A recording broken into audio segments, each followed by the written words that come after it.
Post-war Old Dutch cleanser, famous for chasing dirt, presents Nick Carter, famous for chasing crime.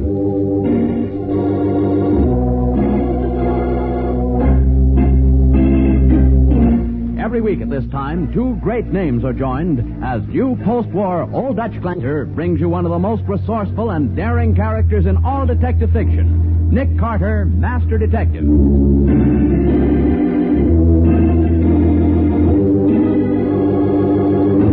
Nick, I tell you, the kid did kill that cop. In all my years on the force, I never saw a more open and shut case. I was afraid it was going to be like this, Matty. That's why I didn't want to give his mother any hope. Oh, it's a shame. He's everything she has in the world. That's the trouble, Patsy. Every time you catch a crook, some innocent person has to suffer. Well, I'm sorry for his mother, sure. But I'm sorry for the dead man's widow, too. And I'm not going to rest till I see that cop-killing little punk on his way to the electric chair. Now for the case of the wandering corpse. Today's adventure starring Lon Clark as Nick Carter. Lefty Adams was always a bright boy, the type who learned quickly.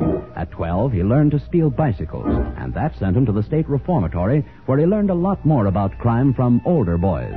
Now, at 17, Lefty is convinced that only suckers work for a living.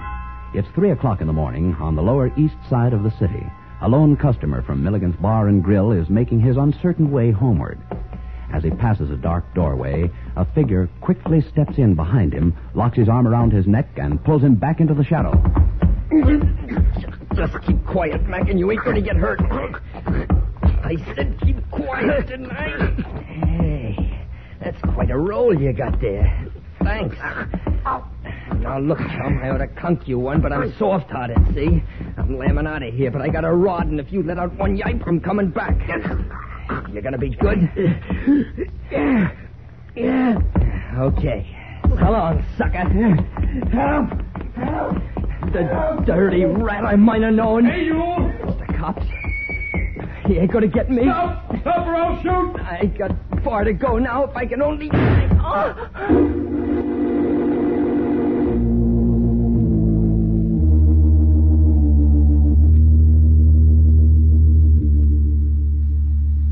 They say my boy Lefty shot that policeman, Mr. Carter. They say he's a murderer. Try to stop crying, Mrs. Adams. Nick will help you if he possibly can. Won't you, Nick? I'd certainly like to, Patsy, if I could, but... I got no money, but I'll work. It takes 20 years. It isn't the money, Mrs. Adams. The fact that Lefty ran away. Why wouldn't he run away with every cop in town looking for him, ready to shoot him on sight? Oh, no, they wouldn't do and that. He's hurt, too. That's what the papers say.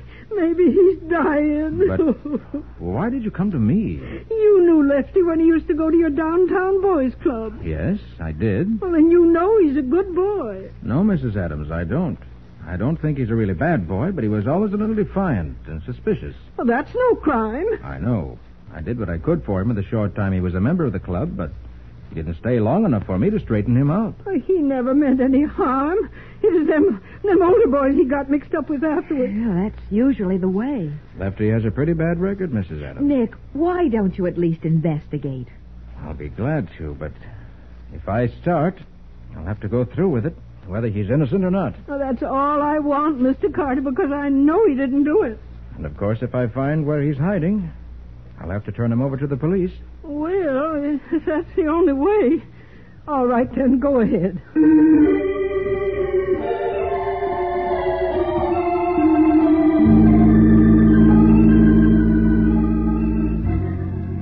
Nick, I tell you, the kid's guilty. In all my years on the force, I never saw a more open and shut case. Look, Matty, will you tell me again just exactly what happened? It's a simple case, Nick. Officer OMalley caught this Lefty Adams rolling a drunk.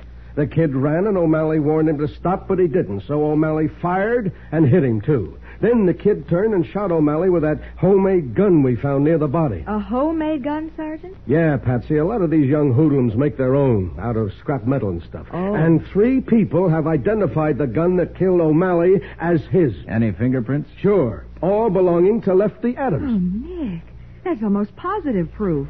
Well, that's pretty strong evidence. And all that's right. only part of it, Nick. The drunk got a good look at Lefty when the kid ran under a street light. And he's identified his picture. But he didn't actually see Lefty fire the shot, did he? Well, Patsy, considering the shape he was in, he ain't sure of anything except that the kid was Lefty Adams. Oh.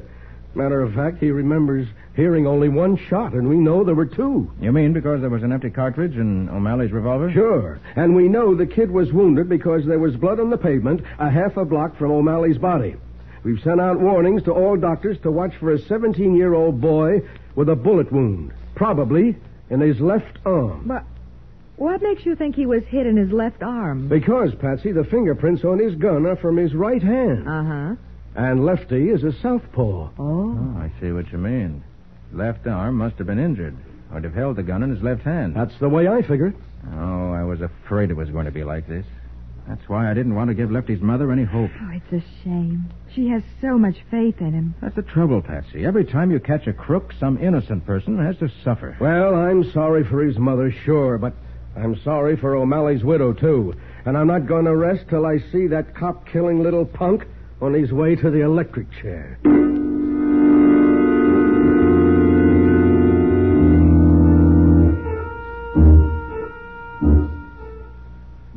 Well, here's O'Malley's stuff, Nick. His uniform, gun, nightstick, everything he had on him. Mind if I look it over? No, go right ahead. Sergeant, Yeah, Patsy. didn't you say that Officer O'Malley had been dead for about an hour when he was found? Yeah. When the drunk heard the shooting, he went for help. But he was so loopy, it took him a long time to find another officer. Then he got lost trying to find the place again. I see. Didn't anybody in the neighborhood hear the shot? Well, you see, nobody uses that street much at night. There's a factory along one side of the block, and the other side is all little stores and things. Uh-huh. Only one person lives in the whole block. Oh? Who's Yeah. that? An old lady who lives in the back of a second-hand store she runs. She heard the shot but didn't pay any attention. Hey, Mary, Yeah? didn't it rain shortly after midnight last night? Yeah, for a while. I should think the street would have been wet. It was, sort of. Why? There's dust in the back of O'Malley's uniform. Oh, he must have ducked in the doorway to get out of the rain and lean against a dirty wall. Yeah, that could be. Well, he didn't get it when he fell because he was lying on his face, Nick. And there's something else about this coat. What? O'Malley was shot in the left side of the chest. There's also a blood stain on the right shoulder of the coat. Say, that's right. Wonder how that got there. Search me. Do you think that second blood stain means anything, Nick? Well, I don't suppose so, but for the sake of the boy's mother, I'm not going to give up until I know the reasons for everything. Well? Come on, Patsy, let's go down to Meacham Street and give the scene of the crime the once-over.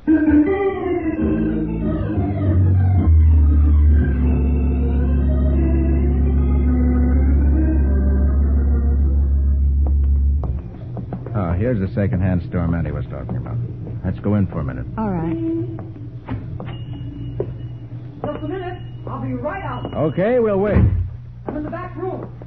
I'll be with you as soon as I get down off this ladder. Take your time. Oh, gee, I love second-hand stores, Nick. Look, everything from jewelry to automobile tires. Phew. Painting walls is no job for a fat woman. Well, what can I do for you? My name's Carter, and this is Miss Boone. Well, pleased to meet you, I'm sure. Hello. Want to ask some questions about the shooting that took place near here last night. You heard the shots, didn't you? Yep. They woke me up. The window was open wide because of the fresh paint smell in my room. How many shots were there? Why, 2 was all I heard. You sure there were only 2, not just 1? Well, there was 2, all right. Of course, I didn't know it was guns. I thought it was some car backfiring. Well, what time was it? Did you notice? Well, when the police was here, they told me it was about 3. But I didn't look at the clock when I heard the shot, so, well, I wouldn't know myself. Or did you hear anything else? Yeah. Yeah, I heard somebody run down the street right after that. Uh-huh. Well, thanks very much. Sorry we had to interrupt your painting. Oh, that's all right. Don't mind a bit. All right, come on, Patsy. We have to make another stop in this neighborhood. Where's that, Nick? Well, this won't be pleasant.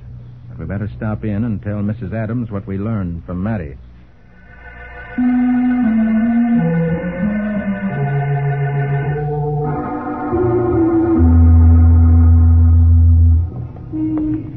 This is the right block, Nick. Must be only a few houses farther on. Patsy, get back in the doorway, quick. What's the matter? Mrs. Adams. She just came out of that house down the street. So what? Something odd about the way she's acting. Looking over her shoulder as if she were afraid of being followed. Let me see. Hey, you're right. She acts scared to death. And look at those bundles she's carrying. One of them must be clothes. she's also got something in a paper sack. That might be food. Nick, she's getting into a cab. So I see. A woman like Mrs. Adams can't afford a cab except for something very important. Come on. Yep. Taxi. All right, Patsy. Hurry up. Get in. Right. Where to, Bud? Follow that cab up ahead. There's a 10 spot in it for you if you don't lose him. Whoa, mister, you can say goodbye to that sawbuck right now. But Nick... I may be wrong, Patsy, but it looks to me as though Lefty may have got in touch with his mother and that she's taking him food and clothing. Oh, but Nick, it would be awful to use that poor woman as a means of finding her boy and turning him over to the police. I know it, Patsy, but I said I was going to follow through on this case, even if what I find sends Lefty to the chair.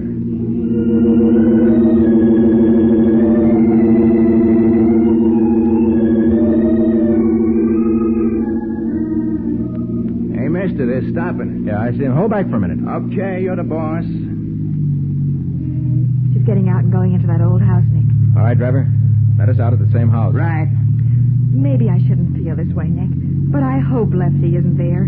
I'd rather the police caught him than us. Murder's nothing to be sentimental about, Patsy. I know. Here's your 10 spot, driver, and wait for us. Sure. Come on, Patsy. Let's see where Lefty's mother goes.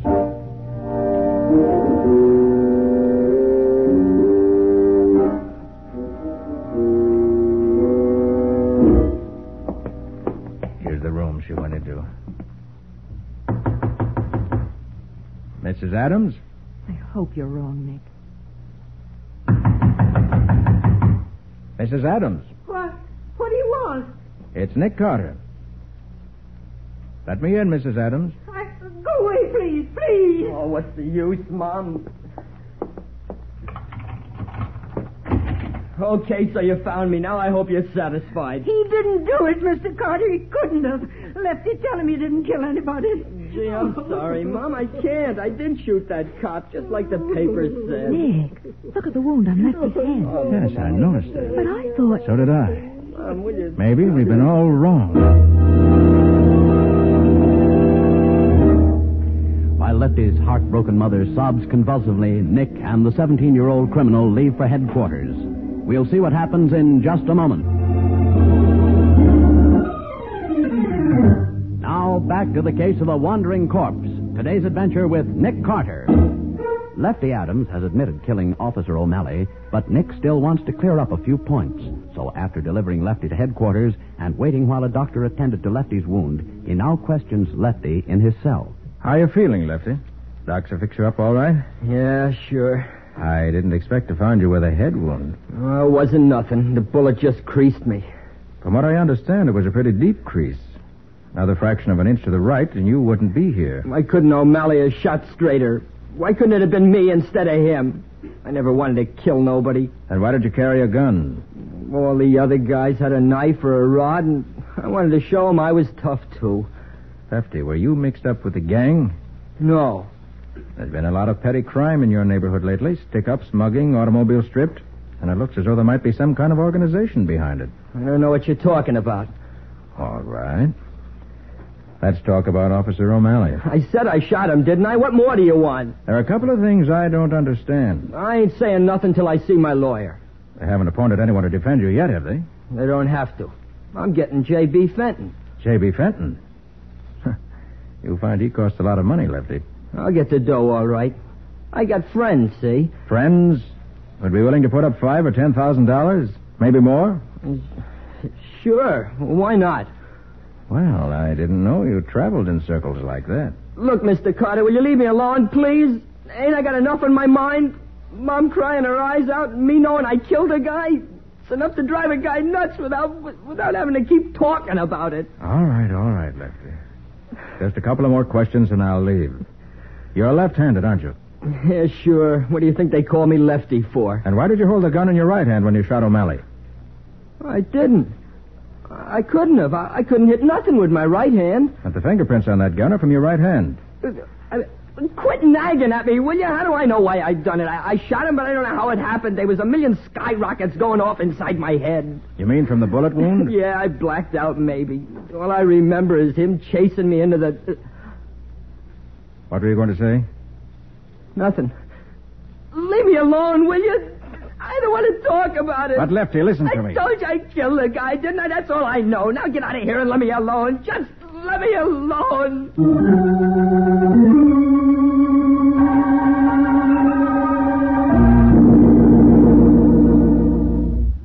Nick, I've been waiting here in this taxi for over an hour. I thought you were never coming. Took longer than I expected, Patsy. Oh, downtown, driver. Corner of 4th and 5th. Right. Did you find out anything? I found out that Lefty's lying. He's lying? About what? I'm not sure. It's almost as if he were taking the blame to protect somebody else. What? He wouldn't do that. I wouldn't think so either, but that's the way it looks. Another thing, it doesn't seem to be the actual shooting he's lying about. Well, what is it then? Oh, I don't know, Patsy. It doesn't make sense. There's something wrong somewhere. Hey, mister. Was that kid we brought down the clink the one that bumped the cop last night, huh? Yes, he's the one. You know, it's a funny thing. I almost seen that fracas. What do you mean you almost saw it? Well, it happened in my territory. You know, I picked you up only a couple of blocks from there. Yes, I know. Well, like I was saying, I drove through the street where the kid killed the cop about half an hour before it happened. About 3:30 it was. What? Sure. The paper said the cop's body was found about 4 o'clock.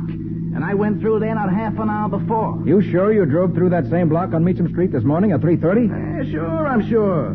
I picked up the fare right after that, and I got it down on my book. 3:37. Well, maybe your watch was wrong. Nuts. This ticker of mine ain't been off 2 minutes in 10 years. What are you so psyched about? Because it was 4 o'clock when they found the body. But the killing took place at 3. You're nuts. If that cop was laying dead in the street, I'd have seen him, wouldn't I, huh? You bet you would. Turn around, driver. We're going back to headquarters.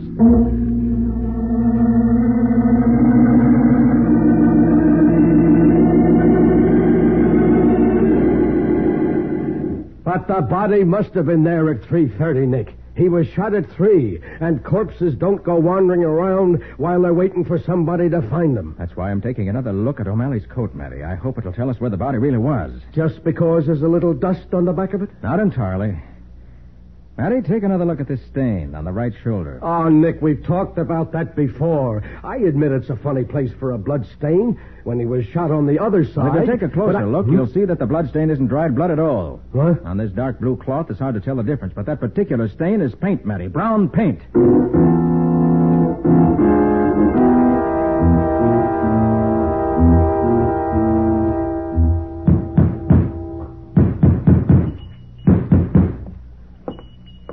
Well, if it ain't Mr. Carter and Miss Bowen again. Oh, come right in. Thank you. Still fixing the place up, Mrs. Trimmett? Yeah. Oh, like they say, woman's work is never done. You know, these shelves clear up to the ceiling is nice, all right, but, they was never made to hold the heavy junk that collects in a second-hand store. So today you're a carpenter instead of a painter. Well, I just thought I'd put in a couple of nails to hold them to the wall. You know, if these shelves was ever to tip over, it'd be worse than Fibber McGee's closet. Where does all this stuff come from? Well, people bring it in and sell it to me like at any second-hand store. Boys like Lefty Adams? I don't get you. Wonder what would happen, Mrs. Trimmett, if the police checked your stock against the list of watches and auto accessories and other things that have been stolen in this neighborhood lately. Oh, if you're insinuating... You think they'd find out that you've been acting as a receiver of stolen goods for a gang of young hoodlums? You ain't got no right to talk to me like that. Why else would Lefty Adams come here to hide when the police were after him? He never did that. Oh, yes, he did. And you let him in. And Officer O'Malley was shot here in this store, not outside on the street. He was not. I don't know anything about it. You can't get away with it, Mrs. Trimmett.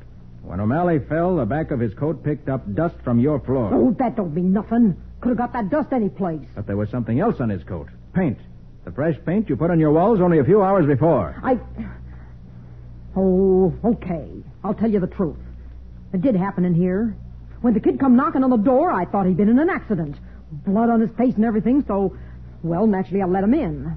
Go on. Then when the cop come busting in after him, the boy grabbed a gun out of his pocket and... Oh, it was awful. Very interesting story, Mrs. Trimmett, but I have a better version. Huh? Lefty came here because you were partners with every young thief in the neighborhood, buying the things they stole. How'd I know they were Wait till I finish. Lefty fainted as soon as you let him in.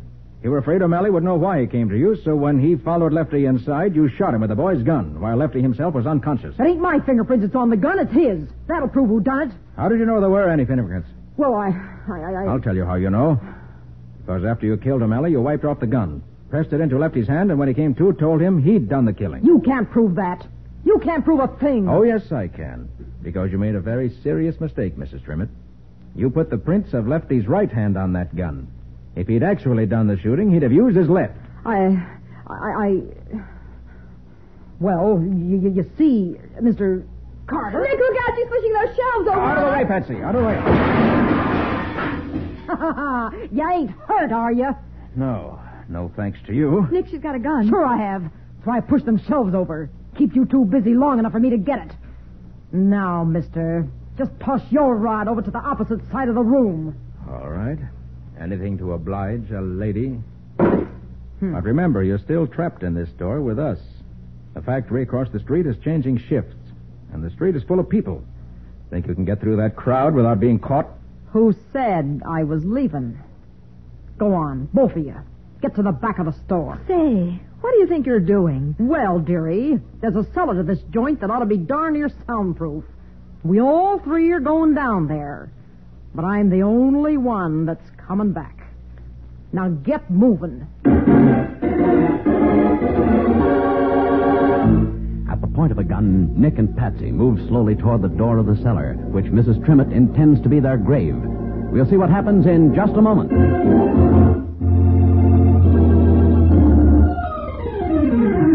Now for the conclusion of the case of the wandering corpse. Today's adventure with Nick Carter.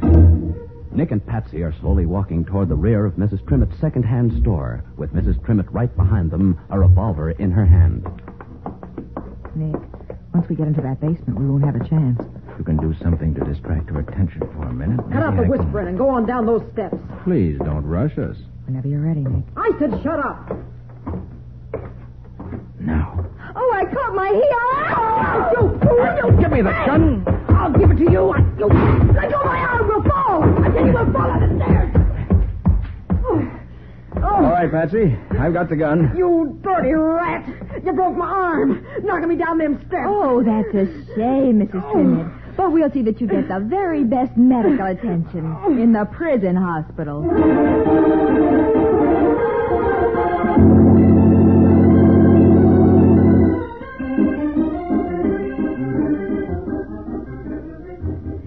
Nick, what gave you the idea that Mrs. Trimmett killed Officer O'Malley? That taxi driver, Patsy. Huh? When he said the body wasn't lying in the street at 3:30, half an hour after O'Malley was shot. As Matty said, a corpse just doesn't go wandering around. Yeah. So I figured the killing must have taken place somewhere else. But what made you decide it happened in Mrs. Trimmett's store? Because she was the only person who lived in the block, and therefore the only person who could have been there at that time of night. Oh, so that's the only place Lefty could have found shelter. That's right. And I also remembered that other stain on O'Malley's coat and the brown paint Mrs. Trimmett had been using on her walls. So you checked and found it was paint on the coat. Right. And then everything fell into place. All that junk in her store, the same type of things that had been stolen in the neighborhood, provided me with a reason why Lefty might have thought she'd help him. Well, he went to her because she was a sort of partner in crime. Exactly. And if we assumed that, it was easy to reconstruct the whole thing. I see. Lefty admitted that he'd passed out and didn't remember shooting the officer. Mm-hmm. Then there was the fact that the fingerprints on the gun were from his right hand.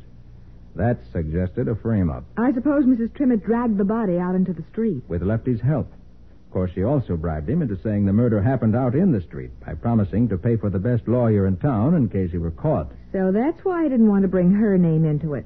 By the way, what's going to happen to Lefty? Oh, I'm trying to get him paroled to my custody. Oh. Then you think Lefty has really learned a lesson this time? I do. He's promised to go straight from now on. And I believe him. Well, I'm glad. For his mother's sake as well as his own. So am I, Patsy. Oh, incidentally, that was a beautiful fall you took down those cellar steps. You should have been a stunt girl for the movies. Well, thanks, Nick. And that reminds me. I have a little expense account here. Oh? What for? For $1.25. The price of one large-sized bottle of liniment.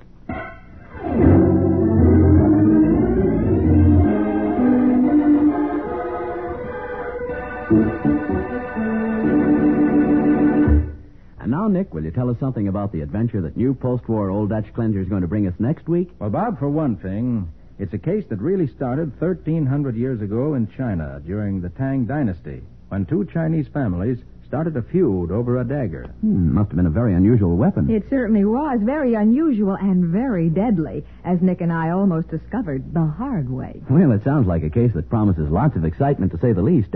What do you call the adventure, Nick? I call it the case of the Kwong Li dagger.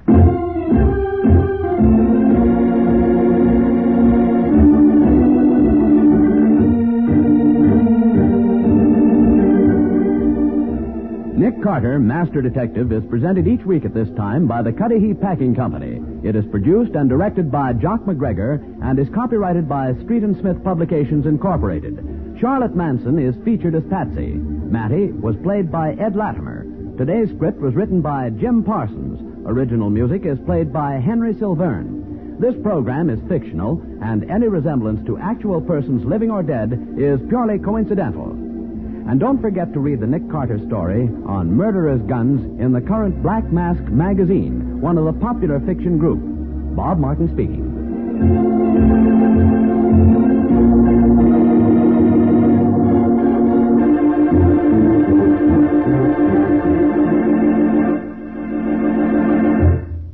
This is the Mutual Broadcasting System.